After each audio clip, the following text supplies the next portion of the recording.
और सिर्फ फूलपुर उपचुनाव जीतने के लिए इतना जोर क्यों लगा रहे आप लोग? किस जात को सौंपी गई? विधायक जी को पता होगा, मैं अब बता हमें हमें बताने की आवश्यकता नहीं, आप पता लगाइए ना किस जात के लोगों को बीएलओ से हटाया गया। नहीं नहीं, किसको हटाया गया वो तो पता कर है, सकते हैं। किसको जिम्मेदारी दी गई? आप पता कर सकते हैं किसको जिम्मेदारी गई, ये कोई बड़ी बात नहीं है। इस तरह की बातें हमें कहना शोभा नहीं देता है।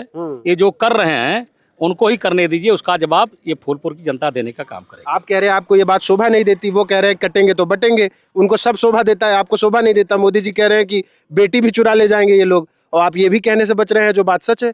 मैं कल गिन रहा था तो 3 विधायक, एक पूर्व सांसद और इस तरीके के कितने विधायकों की ड्यूटी लगी है फूलपुर चुनाव में। आपको तो पता होगा, आपके कितने साथी आए हैं फूलपुर। हम लोग फूलपुर में हैं, यहाँ उपचुनाव चल रहा है। मुस्तफा सिद्दीकी जी समाजवादी पार्टी के उम्मीदवार हैं। 2 साल के लिए, मात्र 2 साल के लिए ये उपचुनाव है। हम आपको दिखाएं तो यहाँ तमाम समाजवादी पार्टी की फॉर्चुनरों और विधायक सांसद जी लोग का जमावड़ा है। कल विधायक जी हमारे साथ अखिलेश यादव जी हैं, मुबारकपुर आजमगढ़ से इस वक्त विधायक हैं, और इनके साथ दुर्गा प्रसाद यादव जी हैं, 9 बार के विधायक हैं, मंत्री भी रह चुके हैं सरकार में। और कल मैं आपकी एक नुक्कड़ सभा में गया था, मैंने वहाँ देखा कि 2 विधायक, 1 एमएलसी, उसके बाद एक पूर्व राज्यसभा सांसद लौटरराम निषाद जी, तमाम बड़े नेता एक मंच पर बैठे हैं। और सिर्फ फूलपुर उपचुनाव जीतने के लिए इतना जोर क्यों लगा रहे आप लोग? पहले तो आपको बहुत बहुत धन्यवाद देंगे कि आपने हम लोगों से कुछ जानने की इच्छा व्यक्त किया है। ये जहाँ तक चुनाव का सवाल है, आपने कहा कि बहुत बड़े बड़े लोग लगे हुए हैं। आप क्यों हमारी ही तरफ देखते हैं? कभी कभी दूसरी तरफ भी देखा करिए। आप जब दूसरी तरफ देखने का प्रयास करेंगे तो तमाम बहुत बड़े बड़े मंत्री, कोई स्टूल मंत्री है, कोई मेज मंत्री है, कोई चारपाई मंत्री है, और तमाम ऐसे मंत्री जिनके पास करने को कुछ नहीं, बजट में कुछ नहीं, लाल बत्ती है, वो लोग दौड़ रहे हैं और प्रशासनिक अधिकारियों के साथ दौड़ रहे हैं। पूरी सरकार लड़ रही है इस चुनाव को। तो दोनों तरफ देखा करिए ना।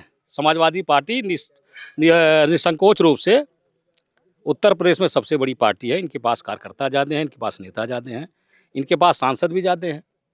तो सब लोग इस उपचुनाव को जीतना चाहते हैं। आप सांसद ज्यादा हैं तो ऐसा बोलने से ताना मार रहे हैं भारतीय जनता पार्टी हम को? ताना नहीं मार रहे, हम आपको हकीकत से परिचय कराना चाहते हैं। आपने कहा कि ये मात्र 2 साल के लिए चुनाव है। निश्चित तौर पे आपकी बात सही है कि 2 साल के लिए चुनाव है, लेकिन इसका संदेश बड़ा है। और संदेश इसलिए बड़ा है कि 7-7.5 साल में उत्तर प्रदेश की सरकार ने जनता के हक और हित में कोई काम नहीं किया है। महंगाई बढ़ती रही, बेरोजगारी बढ़ती रही, 69,000 शिक्षकों में अब तक भर्ती नहीं हो पाई, बिजली की बिल बढ़ गई, कानून व्यवस्था फेल रही। किसी भी क्षेत्र में इस सरकार ने काम नहीं किया, झूठ बोलने के अलावा।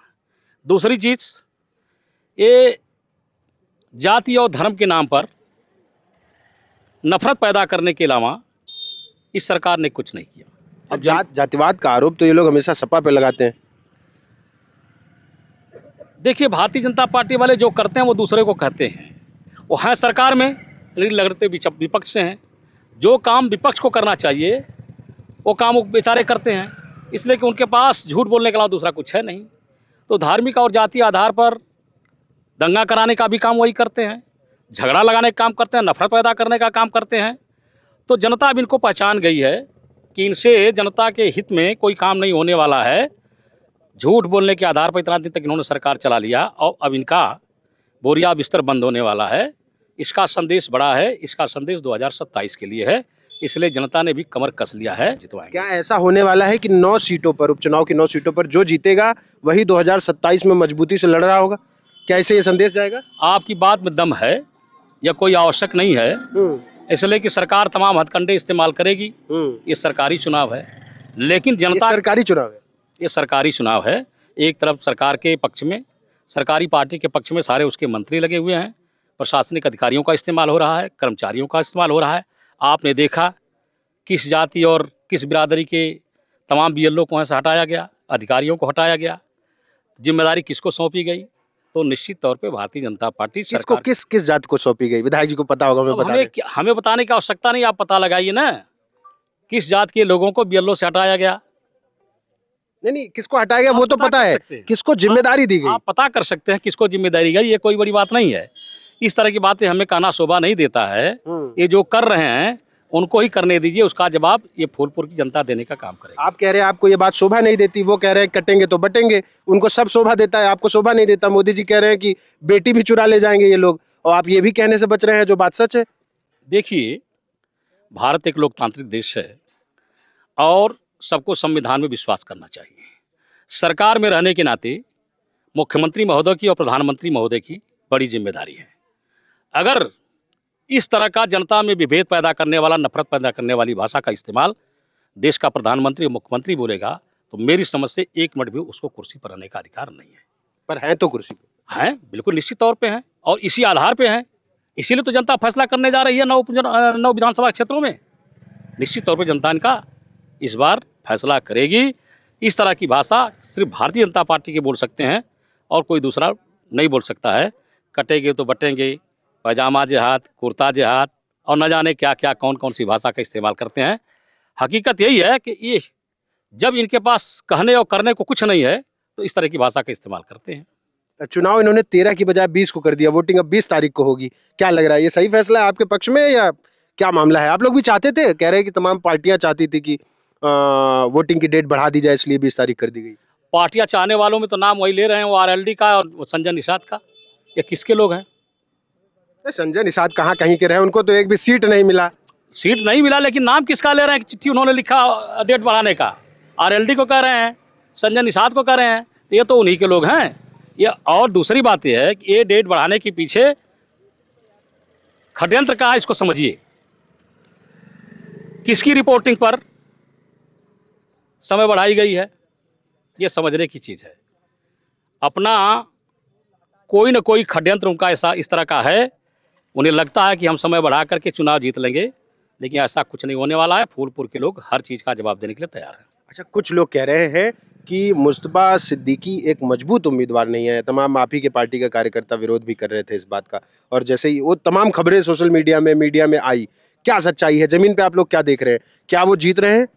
जब चुनाव आता है तो लोग भांत भांत की तरकीबें लगाते रहते हैं। भारतीय जनता पार्टी का यहाँ से एमएलए था जिन्होंने 3 साल में कोई विकास का काम यहाँ नहीं किया है।